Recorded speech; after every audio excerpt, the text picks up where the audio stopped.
बाकी के बचे हुए पॉइंट यहां लिखता हूं, B E D E F G H, है ना। 1 2 3 4 5 6 7 8 पॉइंट होते हैं। तो देखिए बच्चों, ये रहा टेबल। अब टेबल बनाने के लिए ये ध्यान देना है, ये एंड बी के बीच में शॉर्टेस्ट पाथ में, उनके शॉर्टेस्ट पाथ में कितने नंबर ऑफ रजिस्टर्स आए हैं।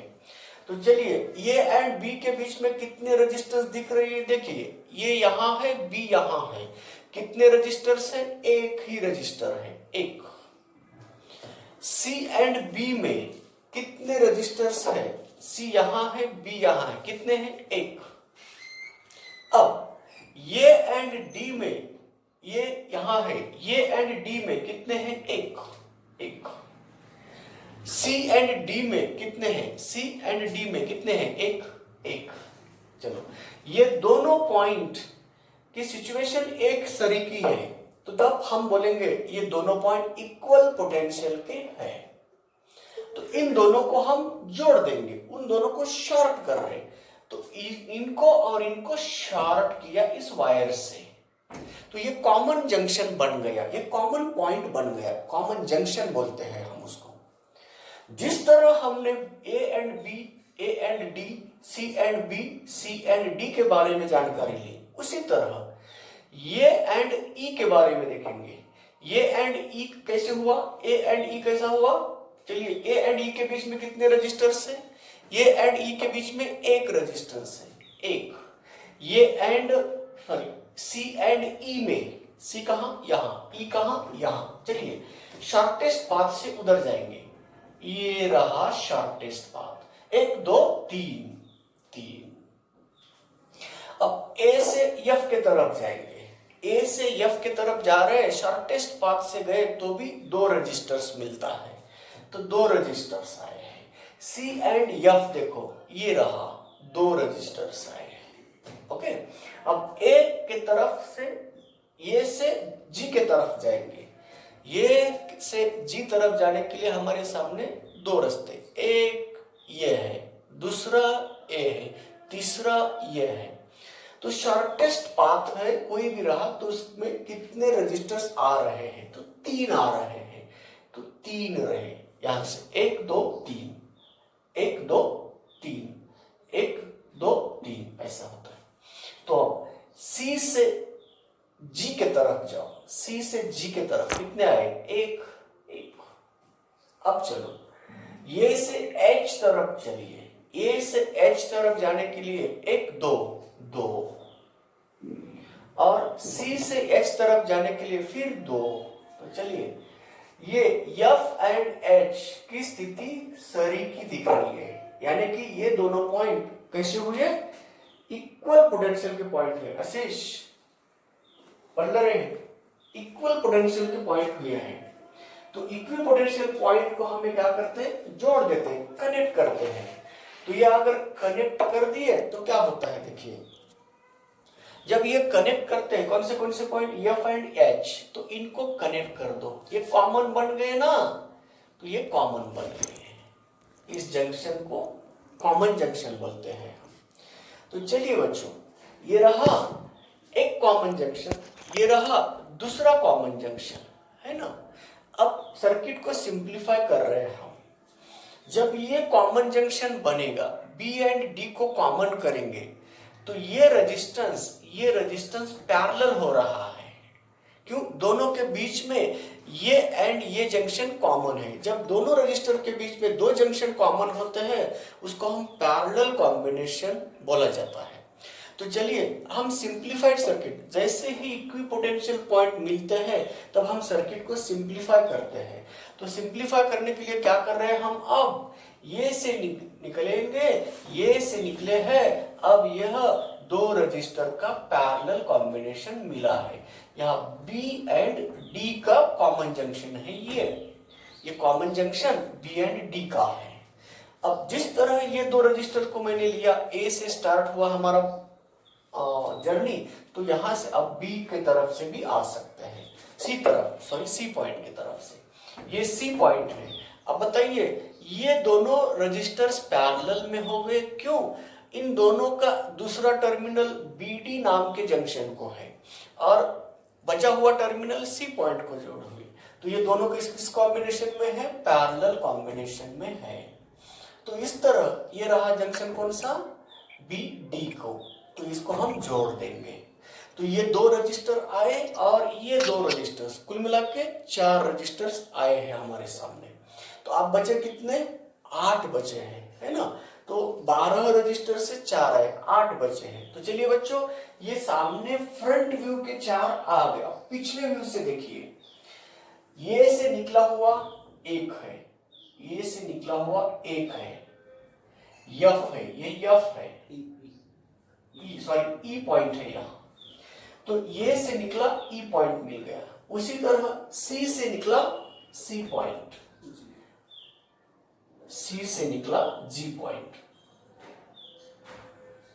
ये तो ये जी है और ये ई है। ओके, तो इसको भी लिया मैंने, इसको भी लिया। अब चलिए बच्चों, जैसे ही हमने एफ एंड एच को कनेक्ट कर दिया, कॉमन जंक्शन बना दिया, तो ये रजिस्टर और ये रजिस्टर पैरेलल बनते हैं। तो पैरेलल बना, इधर से दो रजिस्टर पैरेलल बन गए। ये कॉमन जंक्शन कौन सा है? एफ एंड एच है ना। तो इधर से ही दो पॉइंट जी से ये रजिस्टर और ये रजिस्टर पैरेलल बन गया, क्योंकि इन दोनों के एक टर्मिनल जी को है और बचे हुए दो टर्मिनल इस कॉमन जंक्शन को है, एच एंड एफ के। तो एच एंड एफ का ये कॉमन जंक्शन यहां दोनों का पैरेलल बन गया, है ना। तो चलिए बच्चों, कितने हुए हैं? 2 2 4 और 3 3 6 10 हुए। अब बचे कितने? 2 बचे। अब देखो, जिनको जिनको मैंने इसमें लिया उसको मैं राउंड कर दिया। अब बचे कितने रजिस्टर्स? कुल मिला के 2 बचे हैं। ये वाला एक रजिस्टर बचा है और ये वाला रजिस्टर बचा है। मगर इन दोनों के तरफ थोड़ा सा देखिए, इनका एक टर्मिनल D एंड B के जंक्शन को है, BD जंक्शन को है एक टर्मिनल, दूसरा टर्मिनल HF जंक्शन को है, HF जंक्शन को। तो इनका भी एक टर्मिनल BD जंक्शन को है और दूसरा टर्मिनल HF जंक्शन को। मतलब ये दोनों फिर कैसे हो गए? पैरेलल हो गए। तो ये रहा दोनों का पैरेलल कॉम्बिनेशन। तो ये बन गई हमारी सिंप्लीफाइड सर्किट। तो इनका रेजिस्टेंस R/2 आता है, इनका रेजिस्टेंस R/2 आता है, क्योंकि पैरेलल कॉम्बिनेशन में दो आइडेंटिकल रेजिस्टर्स कनेक्ट कर दिया ना, तो उसका रेजिस्टेंस आधा होता है। ये R है, ये R/2 है, ये R/2 है, ये R है और इनका R/2 होता है। तो बड़ी अब व्हीटस्टोन्स नेटवर्क दिख रही है हमें। क्यों? यहाँ इस ब्रांच में जितना रेजिस्टेंस है सामने वाली ब्रांच में उतना आ रहा है, तो रेशियो कितना आएगा? 1। उसी तरह इस ब्रांच में जितना रेजिस्टेंस है उतना ही इस ब्रांच में आ रहा है, सामने वाले ब्रांच में आ रहा है। इसका मतलब इनका भी रेशियो आएगा 1। तो ये व्हीटस्टोन्स नेटवर्क बन रहा है और सादा सीधा नहीं है, वह बैलेंस्ड नेटवर्क बन चुका है। तो बैलेंस्ड व्हीटस्टोन्स नेटवर्क बन गया तो उसको हम इस तरह से सिंप्लीफाई कर सकते हैं। तो चलिए बच्चों, ये बन गया हमारा बैलेंस्ड व्हीटस्टोन्स नेटवर्क। तो इनके वैल्यूज यहां सिंप्लीफाइड फिगर में बता रहा हूं। तो ये है और ये सी पॉइंट है। तो चलिए, ये R/2 है, ये R/2 है। अब इन तीनों का रेजिस्टेंस निकालने का प्रयास। ये R/2 और ये सीरीज में है, तो दोनों का एडिशन आधा प्लस 1 1/2। तो 1/2 को हम 3/2 बोल सकते हैं। तो 3/2 R हुआ, तो ये भी 3/2 R हुआ। कितने रजिस्टर्स? 4 बन गए क्या? नहीं। और बीच में का जो रजिस्टर्स है ना, उसका भी वैल्यू R/2 है, ये वाला। तो देखो, व्हीटस्टोन्स नेटवर्क बनी है, बैलेंस्ड भी हुई है। तो इनका इनके साथ का रेशियो 1, इनका इनके साथ का रेशियो 1। ऐसा नहीं, ऐसा भी देख सकते, इनका रेशियो जितना आएगा उतना ही इसका रेशियो आएगा। इसका मतलब ये नेटवर्क कैसा हुआ? बैलेंस्ड हुआ। जैसे ही नेटवर्क बैलेंस्ड होता है तब हम ये दोनों के बीच का जो रेजिस्टेंस है, ये दोनों इक्विपोटेंशियल पॉइंट मिलने से उसको हम ओपन कर सकते हैं, उसको निकाल सकते हैं। तो ये अगर निकाल दिए तो क्या बन गया, जैसे ही इसको निकाल दिए तो क्या बना, इन दोनों का सीरीज कॉम्बिनेशन बना और इन दोनों का भी सीरीज कॉम्बिनेशन बना। अब बताओ बच्चों, इन दोनों का मिलके कितना आया, आर रेजिस्टेंस हुआ, इसका रेजिस्टेंस आर हो रहा है, और इन दोनों का रेजिस्टेंस कितना आया बोले तो दीड़ और दीड़ 3, तो इसका आया 3 आर रेजिस्टेंस। तो ये आर और ये 3 आर किस कॉम्बिनेशन में आए, फिर फर्दर पैरेलल हो गए। तो अब लास्ट वाला जो आंसर चाहिए वो यहां लिखता हूं। देखिए बच्चों, इसी तरह हमने उस कॉम्प्लिकेटेड नेटवर्क को सॉल्व करने में सफल हो रहे हैं। तो चलिए, अब ये ऊपर का R है और नीचे का 3R है, तो इनका कैसा कॉम्बिनेशन है, पैरेलल कॉम्बिनेशन है। तो इफेक्टिव रेजिस्टेंस कितना आ रहा है, R इफेक्टिव फाइनल जो रिक्वायर्ड है वो आ रहा है कितना, ऊपर प्रोडक्ट नीचे एडिशन, ऊपर प्रोडक्ट नीचे एडिशन, 3R² बना और डिवाइडेड बाय 4R, एक R get cancel, 3 divided by 4R। तो ये चाहिए था हमें आंसर। तो बच्चों, इस तरह किसी ने अगर पूछा क्यूबिकल स्केलेटन के एक फेस के अपोजिट कॉर्नर के बीच का अगर रेजिस्टेंस बताओ, तो ये फार्मूला डायरेक्टली आप यूज कर सकते हैं। हमने ये फार्मूला रजिस्टर के लिए बनाया, मगर यही फार्मूला हम कंडेंसर के लिए भी यूज कर सकते हैं क्या, तो बिल्कुल हाँ। अगर कंडेंसर इस स्केलेटन के फॉर्म में अगर कनेक्ट किया होता और इसी तरह एक फेस के अपोजिट कॉर्नर के बीच का अगर कैपेसिटेंस पूछा होता, तो हम C इफेक्टिव को ऐसे बोल सकते थे 4/3 इंटू C, सिर्फ उसका कोएफिशिएंट उल्टा कर देना, मतलब 3/4 बन गया 4/3, R की जगह पे कैपेसिटेंस C बनेगा। तो ये बच्चों कल बचा हुआ प्रॉब्लम्स को हमने फाइनल कर दिया। अब है नेक्स्ट क्वेश्चन कि इसी क्यूबिकल स्केलेटन के ऊपर नेटवर्क के बीच में का रेजिस्टेंस पूछा गया, तो हम किस फार्मूले से उसको सॉल्व कर सकते। ये प्रॉब्लम्स है बच्चों, ये थर्ड लेवल के प्रॉब्लम्स बनते हैं, उसको हम सिंपलीफाई करके आपको शॉर्टकट फार्मूले बता रहे। अगर ध्यान रहे फार्मूले तो यूज करो, अगर नहीं ध्यान रहे तो कैसे निकाल सकते हैं तुम एग्जाम में, तो ये सिमेट्री से हम निकाल सकते हैं। ऐसे कुछ सबके सब थर्ड लेवल होते हैं ऐसा नहीं है, नीट में 9 क्वेश्चन ऐसे होते हैं कि जो थर्ड लेवल होते हैं। चलिए बच्चों, अब हम थर्ड क्वेश्चन सॉल्व कर रहे हैं, थर्ड प्रॉब्लम सॉल्व कर रहे हैं कि क्यूबिकल स्केलेटन के कोई भी एडजेसेंट कॉर्नर के बीच में इफेक्टिव रेजिस्टेंस कितना मिलता है। ये हमारा नेक्स्ट क्वेश्चन है, नेक्स्ट प्रॉब्लम है। तो नेक्स्ट प्रॉब्लम है, तो क्यूबिकल स्केलेटन दोबारा निकालता हूं यहां पे, ये रहा क्यूब, ये रहा क्यूब, ये है उसके 12 एजेस, तो इसमें एक रेजिस्टेंस है, इसमें एक रेजिस्टेंस है, 12 रेजिस्टेंस हर एजेस में हमने लगा दिया, तो स्केलेटन बन गया क्यूबिकल। तो इस तरह बच्चों यहां क्यूबिकल स्केलेटन बना दिया हमने। तो चलिए, अब हम कोई भी एडजेसेंट 2 पॉइंट ले सकते हैं, किसी भी पॉइंट को लिए तो कोई दिक्कत नहीं है, मैं यहां जगह है इसलिए मैं इसको ले रहा हूं। तो ये A पॉइंट रहा, तो ये B पॉइंट लेते हैं हम। चलिए, इन दोनों के बीच का इफेक्टिव रेजिस्टेंस निकालना है। तो याद रखो, जिन दोनों के बीच का इफेक्टिव रेजिस्टेंस निकालना है, तो अब क्या करना है, एक को लेफ्ट साइड में एक लेफ्ट हैंड में पकड़ना, दूसरे को राइट में, ताकि हम उसको बैटरी से जोड़ सकते हैं। एक से करंट अंदर जा रहा है, दूसरे की तरफ से करंट बाहर आएगा। तो ये I करंट अंदर जा रहा है, बाहर B से आ रहा है। तो अब चलिए बच्चों, हमें क्या करना है, इक्विपोटेंशियल पॉइंट को ढूंढ कर निकालना है।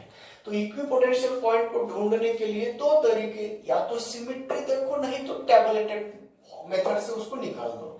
तो आप सबको समझ में आएगी टैबुलेटेड मेथड, इसलिए मैं टैबुलेटेड मेथड से उसको निकाल रहा हूं। तो चलिए, ये रहा, टेबल बना रहा हूं। टेबल बनाने के लिए फिर 2 पॉइंट जिनको हमने चुना है उसको यहां लिख देना है, निकाल दिया। बचे हुए पॉइंट को मैं यहाँ लिखता हूँ, बचे वाले पॉइंट को हम नाम दे रहे हैं ABCD, ये फ्रंट वाला फेस हो गया, और EFGH ये पीछे वाला फेस हो गया। अब सबके नाम आ गए, तो यहाँ बचे हुए पॉइंट को यहाँ लिख रहे हैं हम, तो CDEFGH। ओके, अब चलो हम उसको क्या करेंगे, ये से सी के बीच में कितने रजिस्टर्स है, शॉर्टकट पाथ से चलते जाओ और उसके बिटवीन रजिस्टर्स कितने हैं।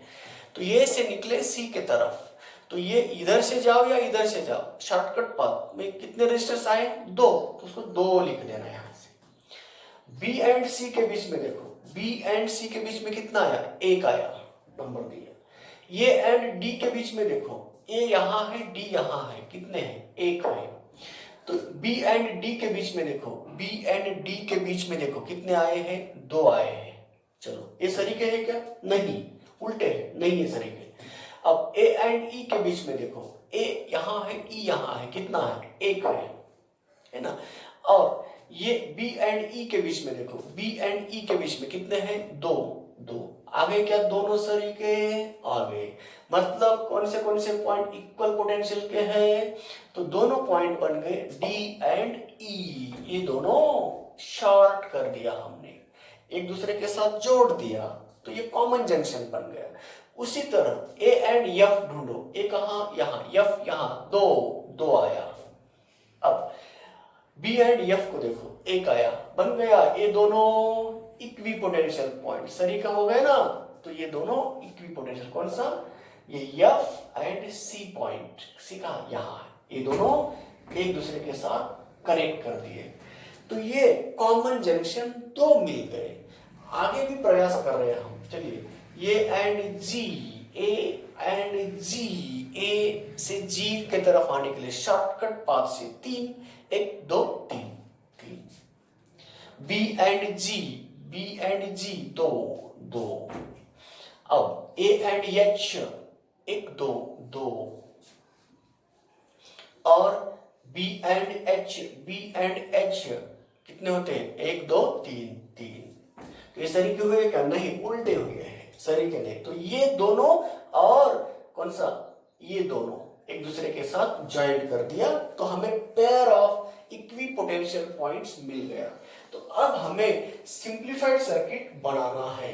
तो सिंप्लीफाइड सर्किट बनाने के लिए ये टेक्निक, इक्वी पोटेंशियल पॉइंट को हमने शॉर्ट कर दिया। तो चलो बच्चों, ये दोनों रजिस्टर किस कॉम्बिनेशन में हुई है, पैरेलल, क्योंकि ये जंक्शन और ये जंक्शन दोनों के लिए कॉमन है। ये भी रेजिस्टेंस पैरेलल बने, हो ना, तो ये रेजिस्टेंस पैरेलल बने, ये रेजिस्टेंस पैरेलल बने। तो अब सर्किट सिंप्लीफाइड फॉर्म में निकाल रहे हैं। ये से निकले हम सीधा एक रजिस्टर के थ्रू कहां जा रहे हैं, बी के तरफ जा रहे हैं। इनको लिया मैंने। अब यहां से ये दोनों का पैरेलल, ये पैरेलल दोनों, आगे ये कॉमन जंक्शन डी एंड ई बन गया, बाद में ये दोनों पैरेलल बन गए ना पैरेलल, ये एच पॉइंट मिल गया, ये एच पॉइंट मिला। उसी तरह जिस तरह आप इधर से आए उसी तरह बी के थ्रू जाओ, ये दोनों पैरेलल आए हैं, ये दोनों पैरेलल बन गए। ये कॉमन पॉइंट हुआ कौन सा, सी एंड एफ वाला। आगे चलिए, ये दोनों पैरेलल बन गए, पैरेलल बन गए क्या नहीं। और ये जंक्शन कौन सा है, जी वाला, जी एंड एच के बीच में और एक रेजिस्टेंस है, तो ये R हुआ, ये R डिवाइडेड बाय 2 हुआ, ये R डिवाइडेड बाय 2 हुआ, ये R डिवाइडेड बाय 2 हुआ, ये R डिवाइडेड बाय 2 हुआ। देखो, इनमें 2 2 4 6 8 और ये 10। अब बचे कितने, 2, जिसको मैं राउंड नहीं किया, इसको लिया क्या नहीं लिया ना, दोनों के बीच में ये क्या है, लिया। अब जो बचे हैं उसको देखो, इनका एक कॉम्बिनेशन इस जंक्शन, एक टर्मिनल इस जंक्शन को है, दूसरा इस जंक्शन को है, तो ये वाला जंक्शन यहां है, ये वाला जंक्शन यहां है। तो चलिए बच्चों, इनके बीच में ये दोनों का कैसा कॉम्बिनेशन है, पैरेलल है। तो इस तरह ये रहा R डिवाइडेड बाई 2। तो 12 के 12 रजिस्टर्स का सर्किट बन गया, सिंप्लीफाइड सर्किट बन गया। अब उससे हम सॉल्व करने में कामयाब हो सकते हैं। इसी तरह बच्चों अब कॉम्प्लिकेटेड नेटवर्क को सिंपल नेटवर्क में बनाने का प्रयास 99% हो गया। अब सिर्फ उसको सिंप्लीफाई करके इफेक्टिव रेजिस्टेंस निकालेंगे। तो इफेक्टिव रेजिस्टेंस निकालने का प्रयास करेंगे। तो चलो देखो बच्चों, इसके बीच में 5 रजिस्टर्स हैं। ये R/2, ये R और ये R/2 सीरीज में है, तीनों के तीनों सीरीज में है। तो ये सीरीज का कॉम्बिनेशन हम ऐसे निकाल सकते हैं, R/2 बन गया एक R, वह R और ये R बन गया 2R। ये 5 रजिस्टर का इक्विवेलेंट रेजिस्टेंस मिला 2R। तो उसको सर्किट में हम ऐसा लिख रहे हैं, ये आया हुआ 2R, इधर है R/2 ये वाला, और इधर है R/2 ये वाला। तो ये 5 से, मगर ये 2R के साथ ये R/2 पैरेलल है, R डिवाइडेड बाई 2 पैरेलल है। अब लास्ट में ये वाला R रहा। तो ये सर्किट हमारा सिंप्लीफाइड और सिंप्लीफाइड बन गया। अब चलिए, इन दोनों का पैरेलल है, इनका सीरीज है। इनका सीरीज बोले तो एक R आया, और इनका पैरेलल ऊपर प्रोडक्ट नीचे एडिशन। प्रोडक्ट किए तो 2 कट जाता है, R² बनता है, और एडिशन 5/2 बनेगा, क्योंकि ऊपर 2 है नीचे आधा है, 2 और आधा ढाई बोले तो 5/2। तो उसको ऊपर लिए तो क्या हो सकता है, एक R के साथ कट गया तो बचा 2/5।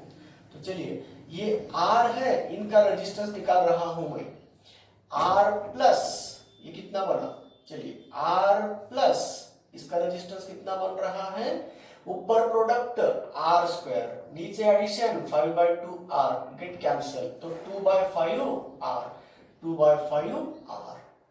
अब ये R, ऐसा सर्किट बन गया। तो चलिए, इसका सीरीज कॉम्बिनेशन है, तो सीरीज कॉम्बिनेशन में उसको ऐड कर दो, कितना बनेगा, ऐड करने के बाद 7/5, ये 7/5 बन रहा है, और ये R रेजिस्टेंस पैरेलल में आया है। तो फिर उसको क्या करेंगे, ऊपर प्रोडक्ट नीचे एडिशन, प्रोडक्ट रहा कितना, तो इफेक्टिव वैल्यू मिल रही है हमें, ऊपर प्रोडक्ट 7/5R इंटू R, और नीचे एडिशन कितना आएगा, 12/5 इंटू R, 7/5 प्लस R 12/5।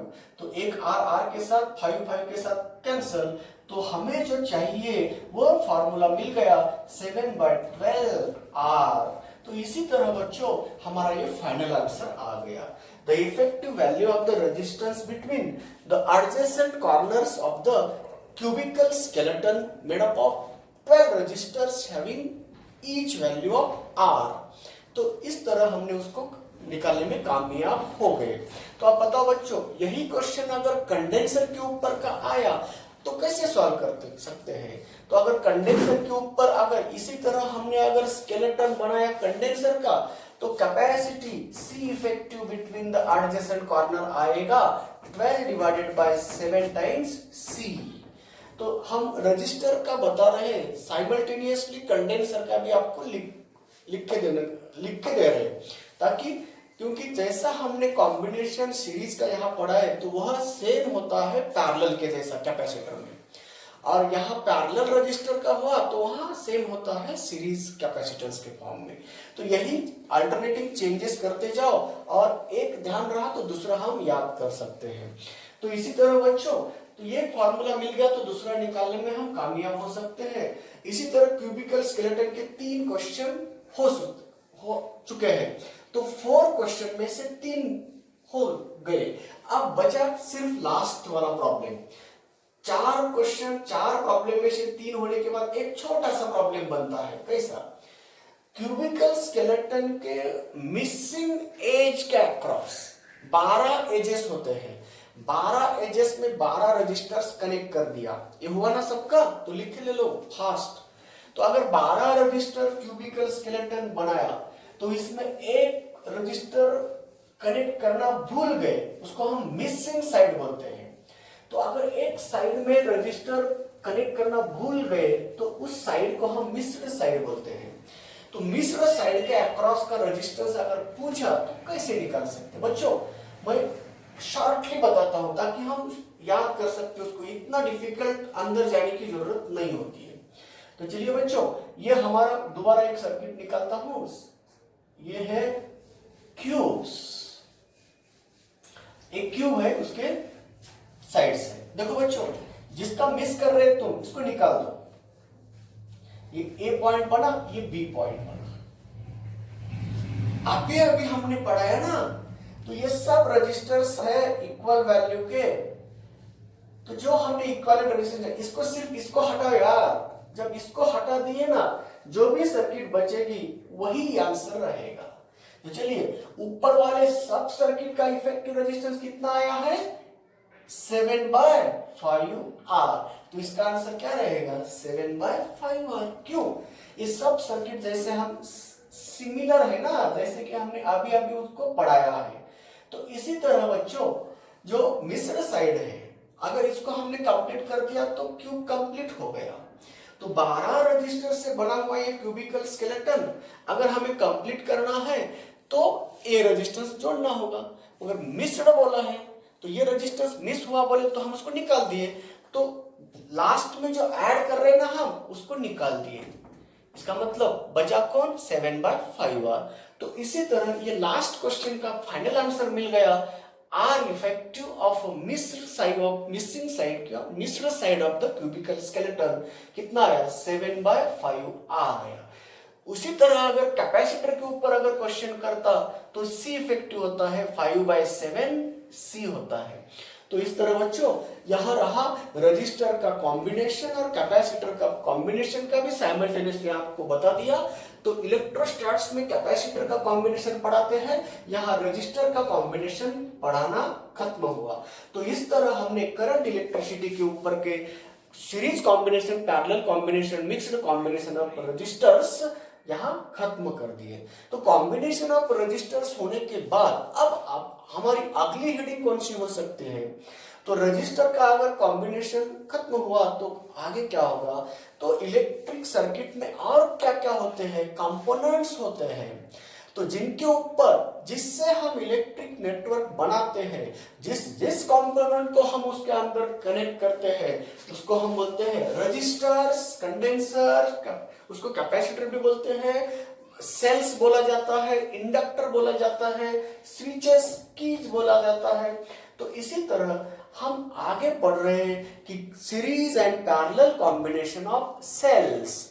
तो सेल कौन होता है उसको पहले जानकारी लेना है। तो इसीलिए बच्चों, जैसे ही हम इलेक्ट्रॉनिक सर्किट बनाते हैं, इलेक्ट्रिकल सर्किट बनाते हैं, तब हमें कंपोनेंट का कॉम्बिनेशन और उसका इफेक्टिव वैल्यूज पता करना होती है। जैसे ही अभी अभी हमने बताया कि सीरीज कॉम्बिनेशन ऑफ रजिस्टर आया तो कैसे सॉल्व करना, पैरेलल कॉम्बिनेशन ऑफ रजिस्टर आया तो कैसे सॉल्व करना, और सीरीज कॉम्बिनेशन ऑफ कंडेंसर आया तो साइमल्टेनियसली हमने शॉर्टली बता दिया। तो उसी तरह पैरेलल का भी बनाते हैं। मगर अगर हमारे सर्किट में दो से ज्यादा सेल्स हैं, कौन होते हैं सेल्स? तो पहले उसके बारे में जानकारी लेते हैं, बाद में कॉम्बिनेशन ऑफ सेल पढ़ाएंगे, इंटरनल रेजिस्टेंस क्या होता है वो भी पढ़ाएंगे। तो आज की नई हेडिंग है बच्चों, source of EMF, sources of EMF ऐसा बोला जाता है।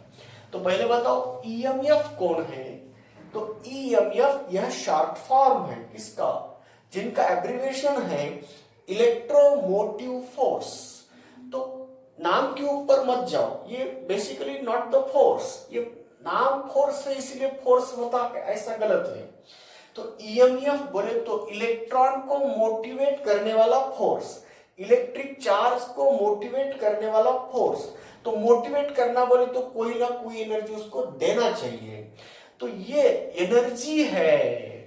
फोर्स यानी कि फोर्स नहीं है, नाम फोर्स है मगर वो एनर्जी है। जैसे हम बीएसएफ बोलते हैं, बॉर्डर सिक्योरिटी फोर्स बोला जाता है उसमें, है ना। तो ये एक्चुअली फोर्स नहीं होता, ये एनर्जी है, पैकेट ऑफ एनर्जी होता है, बंच ऑफ ह्यूमंस होते हैं।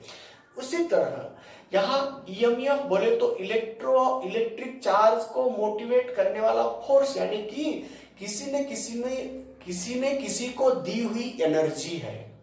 तो इलेक्ट्रिक चार्ज को दी हुई एनर्जी है, कौन देता है? यह सोर्सेस देते हैं। तो उस सोर्सेस को हम बोलते हैं सेल्स। इलेक्ट्रोकेमिकल सेल्स होते हैं, इलेक्ट्रिक एनर्जी में उसको बनाते हैं। Chemical energy is converted into electric energy. तो केमिकल प्रोसेस बनाकर हम उस केमिकल एनर्जी स्टोर्ड फॉर्म के अंदर, स्टोर्ड फॉर्म वाला केमिकल एनर्जी को हम इलेक्ट्रिक एनर्जी में कन्वर्ट करते हैं और उसको हम इलेक्ट्रॉनिक में यूज करते हैं, इलेक्ट्रिकल सर्किट में यूज करते हैं। तो जो भी डिवाइसेस, जो भी इक्विपमेंट्स, जो भी कंपोनेंट हमें ये एनर्जीज प्रोवाइड करता है, ईएमएफ प्रोवाइड करता है, तो ये उनको हम बोलते हैं सोर्सेस ऑफ ईएमएफ। तो वह हमारे लिए सेल्स बनते हैं, इलेक्ट्रोकेमिकल सेल्स कहते हैं। तो इलेक्ट्रोकेमिकल सेल्स दो टाइप के होते हैं। जो चार्ज होते हैं, दोबारा चार्ज किया जाता है, that are called as rechargeable cells, उसको हम सेकेंडरी सेल्स बोलते हैं। और जो चार्ज दोबारा नहीं होते हैं, वह रिचार्जेबल नहीं होते हैं, उसको बोलते हैं कैसे? Primary cells. तो जैसे जैसे हम प्राइमरी सेल्स पढ़ाएंगे तो ऐसे उसके मॉडिफिकेशन बनते जा रहे हैं। पहला प्राइमरी सेल बनता है, पहला सोर्स ऑफ ईएमएफ है प्राइमरी सेल, वो सिंपल वोल्टास सेल है, सिंपल वोल्टास सेल। तो ये सिंपल वोल्टास सेल, ये वोल्टास नाम के साइंटिस्ट ने बनाया हो, इसलिए उसका नाम सिंपल वोल्टास सेल है। उससे हम कितना ईएमएफ लेते हैं तो वही याद रख लो। तो ये इससे हम मिलाते हैं 0.8 वोल्ट। ये बहुत कम हुआ ना, मगर कुछ ना कुछ पा रहे हैं ना। कुछ भी नहीं मिला तो हम निराश हो सकते हैं, तो उससे कुछ ना कुछ पा रहे हैं। बूंद बूंद से सागर बन सकता है। उसी तरह 0.8 वोल्ट क्यों ना मिल रहा है, मगर कुछ ना कुछ मिल रहा है। तो इसीलिए सिंपल वोल्टास सेल पहला सेल बनाया, उसको हम सोर्स ऑफ ईएमएफ बोलते हैं। उसका ईएमएफ कितना है? 0.8 वोल्ट है। तो ये रहा सिंपल वोल्टास सेल। तो इसमें कॉपर रॉड और जिंक रॉड एसिड में डालते हैं। तो कंस्ट्रक्शन हमें यहाँ पढ़ाने की जरूरत नहीं है, कंस्ट्रक्शन हम किसमें? फिजिकल केमिस्ट्री में पढ़ाएंगे। तो वो फिजिकल केमिस्ट्री का पार्ट अच्छी तरह से हो सकता है। उसमें आपको इलेक्ट्रोकेमिकल सेल बोलते हैं, इलेक्ट्रोलाइटिक सेल बोला जाता है, उसके रिएक्शंस कैसे होते हैं वो केमिस्ट्री का पार्ट है। इसलिए हम उस केमिस्ट्री के नॉलेज को हम यहाँ फिजिक्स में यूज कर रहे हैं। तो यहाँ रिएक्शन बताने की जरूरत नहीं है, उसका यूज कितना करते हैं वो बता रहा हूँ। तो ये प्राइमरी सेल का पहला टाइप है। दूसरा है डैनियल सेल। तो डैनियल सेल ये रहा 1.1 वोल्ट देता है। डैनियल सेल ये दूसरा प्राइमरी सेल का एग्जांपल है, 1.1 वोल्ट देता है। और तीसरा जो सेल है ना, लेक्लांचे सेल बोलते हैं, लेक्लांचे सेल। तो ये है 1.5 वोल्ट दे रहा है। देखो इंप्रूवमेंट हो रही क्या नहीं। आदमी स्वार्थ के लिए इंप्रूवमेंट करके लेता है। और ये लेक्लांचे सेल में लिक्विड होते हैं, उसको सॉलिड फॉर्म बनाया तो उसका नाम है ड्राई सेल। जो हम मार्केट में यूज करते हैं उसको ड्राई सेल कहा जाता है। उनका भी ईएमएफ 1.5 वोल्ट होता है। तो इसी तरह बच्चों हम सोर्सेस ऑफ ईएमएफ में प्राइमरी सेल बनाया। उसी तरह रिचार्जेबल सेल होते हैं, उसको हम लेड एसिड एक्यूमुलेटर बोला जाता है। तो प्राइमरी सेल के कुछ एग्जांपल बोला और सेकेंडरी सेल के भी एग्जांपल्स होते हैं। लेड एसिड एक्यूमुलेटर ये बेटर एग्जांपल है, जिनको हम बैटरीज बोलते हैं, जिनको हम ट्रक में, जीप में, कोई व्हीकल्स में हम यूज कर सकते हैं ताकि हम इलेक्ट्रिसिटी रीजनरेट कर सकते हैं उससे। तो ये बैटरी रिचार्जेबल सेल है और non rechargeable cell, all are called as sources of EMF. इसी तरह बच्चों आज हम सोर्सेस ऑफ ईएमएफ के बारे में बेसिक जानकारी पाई है। आगे चलेंगे तो कैसे हम सेल कनेक्ट करते हैं और उसका इफेक्टिव ईएमएफ कैसे पाते हैं। तो अब हम यहाँ रुकते हैं, आगे कल दोबारा मिलेंगे। तब तक के लिए बाय बाय।